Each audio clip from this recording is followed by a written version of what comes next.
নমস্কার। কবিতা ছাড়পত্র, কলমে কবি সুকান্ত ভট্টাচার্য, কণ্ঠে আমি সুকুমার গড়াই। যে শিশু ভূমিষ্ঠ হলো আজ রাত্রে, তার মুখে খবর পেলুম সে পেয়েছে ছাড়পত্র এক নতুন বিশ্বের দ্বারে। তাই ব্যক্ত করে অধিকার জন্মমাত্র সুতীব্য চিৎকারে।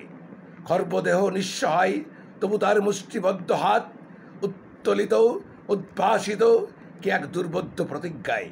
সে ভাষা বোঝে না কেউ, কেউ হাসে, কেউ করে মৃদু তিরস্কার। আমি কিন্তু বুঝেছি সে ভাষা। পেয়েছি নতুন চিঠি আসন্ন যুগের, পরিচয়পত্র পরিভূমিষ্ঠ শিশুর। অস্পষ্ট কুয়াশা ভরা চোখে এসেছে নতুন শিশু, তাকে ছেড়ে দিতে হবে স্থান। জীর্ণ পৃথিবীতে ব্যর্থ মৃত আর ধ্বংসস্তূপ পিঠে চলে যেতে হবে আমাদের।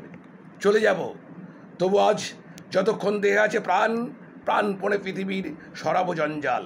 এ বিশ্বকে এ শিশুর বাসযোগ্য করে যাব আমি নবজাতকের কাছে, এ আমার দৃঢ় অঙ্গীকার।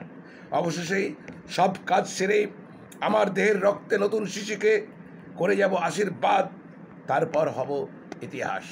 নমস্কার, সবাই ভালো থাকবেন, সুস্থ থাকবেন।